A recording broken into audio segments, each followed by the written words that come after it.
Welcome to Roxy's Pinoy Stories. Minsan, sa sobrang tagal nating nagtitiis para sa pamilya, nakakalimutan na nating piliin ang sarili natin. Akala natin sapat nang maging mabuting asawa at ina para maging buo ang isang tahanan. Pero paano kung habang pilit mong inaayos ang pamilya mo, unti-unti ka naman palang nawawala? At paano kung sa oras na makahanap ka ng taong muling magpaparamdam sa iyo na mahalaga ka, doon naman magsisimula na mawasak ang lahat? Magandang araw po sa iyo, Miss Roxy. Ako po si Liwayway o Liway for short. 48 taong gulang na ako. Isang simpleng housewife at biniyayaan ng 6 na anak. Para maitawid ang araw-araw naming pangangailangan, nagtatrabaho po ang asawa ko bilang collector sa isang lending company. Ako naman po ay may maliit na patahian dito sa bahay. Isang simpleng pangkabuhayan na pamana pa sa akin ng mga magulang ko. Sa totoo lang, maayos naman po ang pamumuhay namin noong araw. Sa sipag naming mag-asawa at sa tulong ng patahian ko, napaaral at napatapos na namin ang 3 sa aming mga anak. Akala ko nga noon, nababawas-bawasan na ang mga alalahanin namin sa buhay habang lumalaki ang mga bata. Pero biglang nagbago ang lahat simula noong nauso ang mga online sabong na yan. Isa po ang asawa ko sa mga naadik sa paglalaro ng online sugal. Kung dati kapag araw ng sweldo ay buong-buo niyang inaabot sa akin ang kita niya, ngayon Miss Roxy, halos wala nang natitira. Kung mag-abot man siya ngayon, kulang na kulang. At ang masakit pa, paglipas lang ng ilang oras o ilang araw, halos hinihingi din niya pabalik ang lahat ng ibinibigay niya sa akin. Pambayad daw sa pusta, pampuhunan uli para makatabla, o pang-load lang para makapagsugal uli gamit ang cellphone niya. Nang hindi ko na talaga matagalan, pilit ko siyang kinausap isang gabi habang nakatutok na naman ang mukha niya sa screen ng cellphone. Nestor, bitawan mo muna yung cellphone mo. Pakiusap ko habang dahan-dahang lumalapit sa kanya. Tigilan mo na yung sabong, please. Baka pwedeng huwag ka nang magtaya diyan. Huling taya ko na to, Liway. Sagot niya agad nang hindi man lang tumitingin sa akin habang mabilis na pumipindot sa screen. Last na talaga to, promise. Lagi mo namang sinasabi yan eh, pero hindi ka naman tumitigil. Napalakas na ang boses ko sa sobrang frustration. Lalong dumadami ang mga bayarin ng mga bata sa eskwela. 2 pa ang nasa college natin, Nestor. Saan natin kukunin ang panggasto sa kanila kung itataya mo lang dyan? Pwedeng huwag ka munang maingay. Asik niya sabay tapik ng malakas sa mesa. Ayan, natalo na naman. Hindi ako nananalo kasi ang ingay-ingay mo eh. Kung kailan nagko-concentrate yung tao, tsaka ka dada ng dada dyan. Ako pa ngayon ang dahilan. Napasapo na lang ako sa noo ko habang pigil ang luha. Pera na ng mga anak natin ang naipapanggastos natin sa allowance, Nestor. Para sana sa mga tuition nila yun, pero dahil sa ginagawa mo, nahihirapan tayo ngayon. Sabi ko naman sa'yo kapag nanalo ako rito, lahat ng problema natin malulutas. Sigaw niya sabay hablot uli sa cellphone niya para mag-load ulit. Isang panalo lang to, Liway. Bababayaran ko rin lahat yung sinasabi mo. Kaya pwede, huwag ka munang makialam. Ginawa ko na ang lahat para mapigilan siya, Miss Roxy.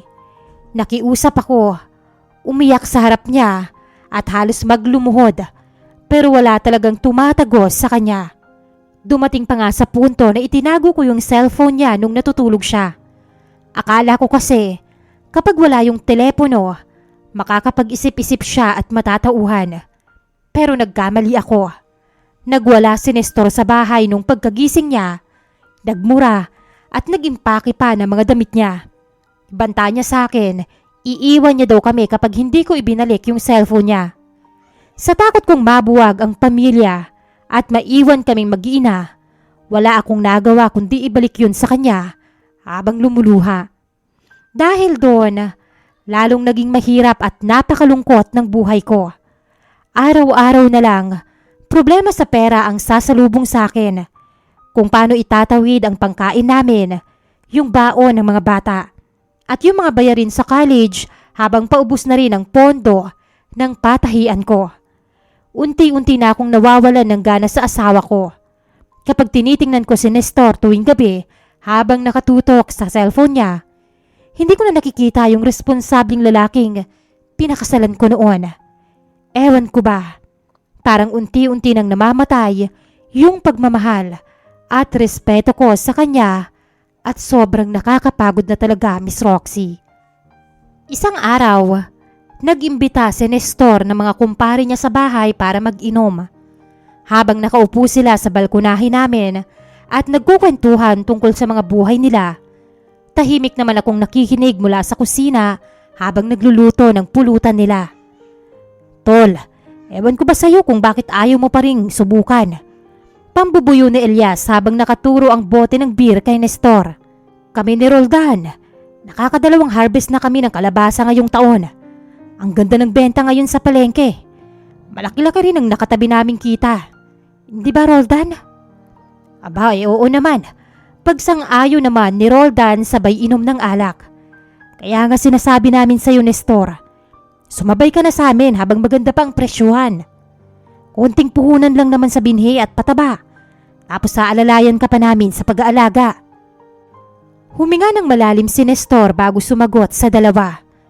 Nako, gusto ko man mga pare. Kaso talagang sagad na sagad ang budget natin ngayon. Alam nyo naman, dalawa pa ang nasa college sa mga anak ko. Tapos may nag-aaral pa sa high school. Napakalaki ng gasto sa pag-aaral ng mga bata ngayon. Kaya hindi pa talaga kaya ng bulsa ko. Napapikit na lang ako sa gigil at halos maitapon ko ang hawak kong sandok sa kusina habang nanginginig ang mga kamay ko sa galit. Ginamit pa talaga niyang dahilan ang pag-aaral ng mga anak namin para lang maglinis ng pangalan sa mga kumpare niya. Pero ang totoo, hindi naman ang matrikula at baon ng mga bata ang dahilan kung bakit wala kaming pera at bakit kami naghihirap ng ganito.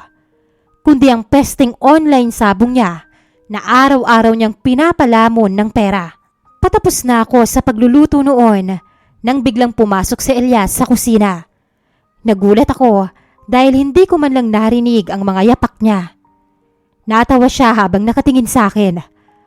Anak ko, ang ganda mo pala kapag nagugulat, kumare. Nakangisi niyang sabi bago dahang-dahang lumapit sa akin. Saan nga pala ang banyo ninyo? Makikigamit lang sana. Nahihiya kong itinuro ang pinto ng banyo sa may tabi ng ref namin. Doon lang pare, sa may kaliwa. Sa halip na dumiretso agad, huminto muna siya sa tabi ko at yumuko ng bahagya para amuyin ang niluluto ko sa kawali. Ang bango naman ng niluto mo. Bulong niya.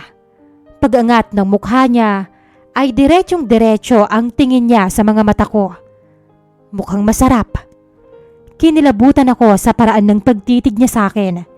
Dahilan para mapaatras ako ng bahagya at hawakan ng mahigpit ang sandok. Ang ginawa na yun ni Elias ay hindi na nawala-wala sa isip ko ng mga sumunod na araw. Ewan ko ba, pero paulit-ulit na bumabalik sa utak ko yung paraan ng pagtitig niya at yung pahiwatig sa boses niya nung gabing yon. Hanggang sa isang araw, bigla na lang siyang lumitaw sa patahian ko. Sabi niya magpapagawa daw siya ng barong para sa aatendan niyang kasal. Pero habang sinusukatan ko siya at pinag-uusapan namin ang design ng ipapagawa niya, hindi tumigil ang bibig niya sa pambobola sa akin.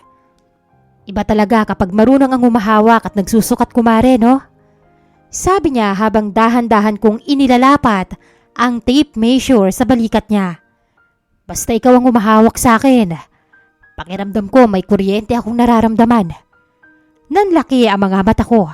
Halos hindi ako makagalaw. Tsaka nabubuhayan ako.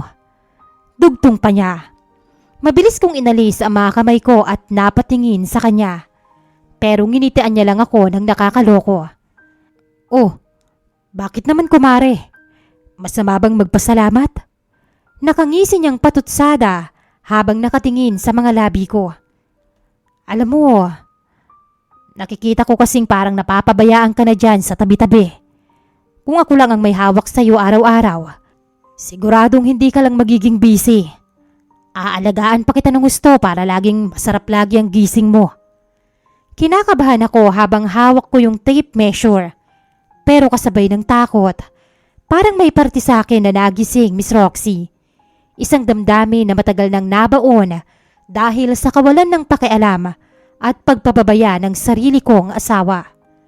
Mula noon, araw-araw na siyang nagte-text sa akin. Dati pa naman kaming may numbers ng isa't isa dahil magkumpare sila ni Nestor. Pero biglang nag-iba ang takbo ng mga message niya. Araw-araw, halos oras-oras na siyang nagte-text. Noong una, pinipigilan ko pa ang sarili ko na mag-reply sa kanya. Pero hindi ko maiwasang ma-curious, Miss Roxy. Hanggang sa hindi ko na namalayan, yung mga text at pakikipag-usap pala kay Elias ang unti-unting naging pahinga ko. Sa gitna ng nakaka-stress na problema sa pera, sa mga bayarin sa eskwela, at sa malamig na pakikitungo ng asawa ko, sa mga mensahe na lang ni Elias ako, nakakaramdam na may nakakakita at nagpapahalaga pa pala sa akin bilang babae. Araw-araw, tumutunog ang cellphone ko sa mga text niya tulad ng, "Kumain ka na ba, Mare?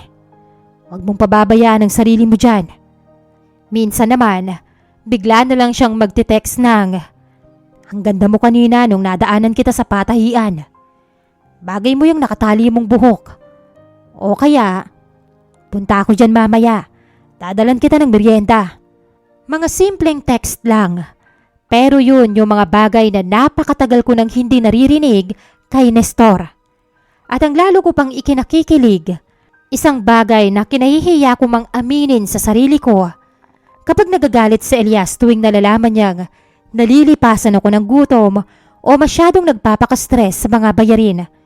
Kapag nalaman niyang hindi pa ako nakakapagtanghalian dahil sa dami ng mga tinatahi ko, bigla na lang siyang nagtitext. "Bakit ba hindi ka pa kumain? Sabi ko naman sa'yo, huwag ka nang magpapagutom eh. Hintayin mo ako dyan, pupuntahan kita." At hindi lang yun basta salita, Miss Roxy. Bigla na lang siyang lilitaw sa pinto ng patahian ko na may bitbit na milk tea at merienda.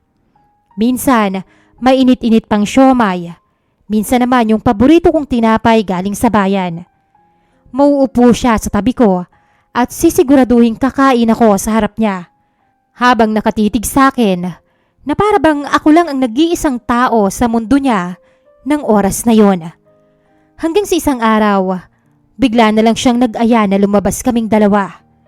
Nung mabasa ko yung text, sobrang kaba ang naramdaman ko. Halos lumukso ang puso ko sa takot na baka may makakita sa amin o mahuli kami ni Nestor. Pero agad siyang nag-text uli para patayin ang takot ko. "Mag-iingat naman tayo, Liway. Mag-iikot-ikot lang tayo gamit ang motor ko para ma-relax ka naman kahit papano. Ako ang bahala sa'yo. Sisiguraduhin kong walang makakakilala sa atin." Noong una talagang takot na takot ako. Paulit-ulit na tumatakbo sa utak ko kung ano ang pwedeng mangyari kapag nabuko kami.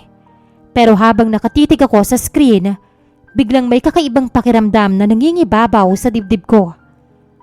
Para akong bumalik sa pagkabata. Yung matagal ko nang nakalimutang kilig, yung excitement na matagal nang nawala sa akin, bigla na lang ginising ang puso ko.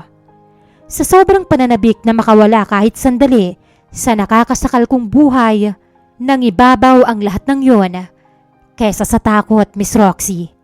At sa huli, pumayag din ako. Bago ako umalis, nagsuot ako ng jacket. Nagbalot ng malong sa ulo para matakpan ang mukha ko. Sa kabilang kanto pa kami nagkita para siguradong walang makakakilala sa amin na kapitbahayan. Nakaabang na doon si Elias gamit ang motor niya. Natawa pa nga siya nung makita ang itsura ko. Sabi niya, para raw akong mangu-hold up sa sobrang balot. Pero nung sumakay na ako at umandar ang motor, napalitan ng saya ang lahat ng kaba ko. Sobrang sarap sa pakiramdam ng hangin habang nag-road trip kami. Habang nakakapit ako sa bewang niya, naramdaman kong bumalik ako sa pagkabata. Yung malaya, walang iniisip na problema at walang mabigat na dinadala. Sa totoo lang, halos ayaw ko nang matapos ang araw na yon, Miss Roxy. Pero ang panandali ang ligaya ay napalitan agad ng matinding kaba pag uwi ko. Akala ko kasi wala pang tao sa bahay dahil oras pa ng trabaho at klase. Pero pagpasok ko sa pinto, sumalubong sa akin ang panganay kong anak na si Lani. Nakatayo siya sa gitna ng sala, naka-cross arms at kunot na ang noo habang nakatitig sa akin ng diretsyo. Ma, ano yung itsura mo? Malamig na bungad ni Lani sa akin. Sobrang init sa labas pero balot na balot ka. Naka-jacket at nagmalong ka pa sa ulo. Bakit ma? May tinataguan ka ba? Napaatras ako at napahawak ng mahigpit sa strap ng bag ko. Naramdaman ko ang mabilis na pagpapawis ng mga palad ko sa matinding kaba. Pero pinilit ko pa ring magmukhang kalmado. Ano ka ba, Lani? Pumunta lang ako sa bayan. Utal-utal kong palusot habang iniiwas ang tingin sa kanya. Masyadong maalikabok at mainit sa daan, kaya nagbalot ako para hindi ako mangitim. At saka nagmamadali akong maglakad kasi. Ma, please naman. Huwag ka nang magsinungaling. Putol ni Lani sa akin. Bakas sa boses niya ang galit na pilit niyang pinipigilan. Nanlamig ang buo kong katawan sa boses ng anak ko. Naandoon kami ni Jason sa kainan kung saan kayo huminto. Patuloy ni Lani habang nag-uumpisang mangilid ang mga luha sa mga mata. Nakita namin kayo, ma. Kitang-kita ng dalawang mata ko nung nagpunta kayo sa gilid. Doon sa tago at walang gaanong taong nakakakita sa inyo. Kitang-kita ako kung paano kayo magyakapan at maghalikan ni Tito Elias. Para akong pinagsakluban ng langit at lupa. Nalaglag ang hawak kong gamit sa sahig habang nakatitig sa panganay kong anak na ngayon ay umiiyak na sa harap ko. Agad akong lumapit sa kanya at hinawakan ko siya sa magkabilang balikat. Nanginginig ang buong katawan ko sa labis na takot. Lani, pakiusap. Wag mong sasabihin kahit kanino yung nakita mo. Pagmamakaawa ko sa kanya habang umiiyak, lalo na sa papa mo. Pakiusap. Wag mong ipapaalam sa mga kapatid mo. Mabilis niyang tinabig ang mga kamay ko at umatras habang tumatawa ng pilit. Puno ng galit at kabiguan ang mga mata niya, Miss Roxy. Bakit, ma? Sumbat nila ni sa akin. Tuluyan ng pumatak ang mga luha niya sa pisngi. Nahihiya ka? Nahihiya kang malaman ng iba na kabit ka? Na yung mama ko na inaakala naming ehemplo sa bahay na to, nagpapakaganyan sa ibang lalaki? Bakit ginawa mo yun, ma? Patuloy na sumbat ni Lani habang nanginginig ang boses sa galit. Bakit ka nagpapakamot sa ibang lalaki? Ano, hindi ka pa ba kontento kay Papa? Sobrang katiba na kailangan mong ipakamot pa sa iba? Sa sobrang sakit na mga salitang binitawan niya, hindi ko na napigilan ang sarili ko. Mabilis na lumipad ang mga kamay ko at lumagapak ng isang matinding sampal sa pisngi ng panganay ko. Napatagilid ang mukha ni Lani. Hawak-hawak ang namumulo niyang pisngi habang nakatitig sa akin ng may pagkakagulat at galit. Wala kang karapatang husgahan ako dahil nanay mo pa rin ako. Sigaw ko sa kanya. Tuluyan na ring pumatak ang mga luhang kanina ko pa pinipigilan.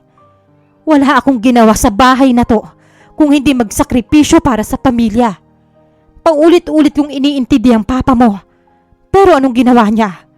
Walang iba kundi ang baliwalain ako at ilubog tayo sa utang dahil sa pesting sugal na yan. Kayo ring mga anak ko. Ni hindi man lang kayo marunong magpasalamat sa lahat ng paghihirap at pagtitiis ko para lang makaraos tayo sa araw-araw. Tapos ngayon, sa isang pagkakamali ko lang, kung pagsabihan at husgahan mo ko, parang napakasama kong tao. Napayo ko na lang si Lani habang hawak ang pisngi niya. Pareho na kaming umiiyak sa gitna ng sala. Wala nang maipagkakaila sa nasirang tahanan namin. Hindi pa rin yun sapat na dahilan para manlalaki ka, ma. Sigaw pabalik ni Lani habang hawak ang pisngi niya. Si Papa lang ang umaalalay at maaasahan natin sa pamilyang to. Hindi ka man lang ba naawa sa kanya? Nagpapakapagod yung tao sa trabaho, tapos ganito ang gagawin mo sa kanya? Natawa ako sa gitna ng pag-iyak ko. Doon pumasok ang matinding kirot sa dibdib ko. Ang sakit-sakit lang na hindi nila alam ang totoo. Hindi nila alam na adik sa online sabong ang tatay nila. Ang tagal kong itinago at tinitiis yon ng mag-isa. Ayokong sabihin sa kanila noon dahil ayaw kong masira ang pangalan ng asawa ko sa paningin ng mga anak namin, Miss Roxy. Ayokong mawalan sila ng respeto sa tatay nila. Kaya pinalabas kong maayos ang lahat kahit ako na ang nadudurog at nabaon sa utang sa pagtatakip sa kanya. Pero dahil sa pananahimik at dahil pinagtatakpan ko siya, ako pa ngayon ang lumabas na masamang tao sa mata ng sarili kong mga anak. Miss Roxy, araw-araw akong nilalamon ng takot at pangamba na baka magsumbong ang anak ko. Sa ngayon ay 1 buwan na ang lumilipas pero hindi pa naman niya ako sinusumbong. Ang kaso lang po ay panay naman ang parinig niya sa akin. Ano po ba ang dapat kong gawin? Sa totoo lang po, Miss Roxy, ay gustong-gusto ko nang iwan si Nestor. Pagod na ako sa mga problemang ginagawa niya. Malaki naman na po ang mga anak namin at kaya na nila ang mga sarili nila. Gustong-gusto ko nang piliin ang sarili ko. Gusto ko nang sumaya. Pero hindi ko din po kasi sigurado kung paninindigan ako ni Elias dahil may sarili din siyang pamilya. Sa tuwing sasabihin kong tumakas na kami, sinasabi niyang hindi niya kayang iwan ang mga anak niya dahil maliliit pa. Hindi ko na po alam ang gagawin ko. Maghihintay po ako ng payo ninyo, Miss Roxy, at ganun din po sa inyong mga listeners. Sana po ay matulungan ninyo ko. Lubos na nagpapasalamat. Liway. Magandang araw po sa aking mga listeners. Nagustuhan niyo po ba ang kwentong buhay ni Liwayway? At para mabigyan siya ng advice, ay mag-iwan lamang po ng komento sa ibaba. Huwag din kalilimutang mag-like at mag-share para suportahan po ang ating channel. Maraming salamat and see you on our next upload.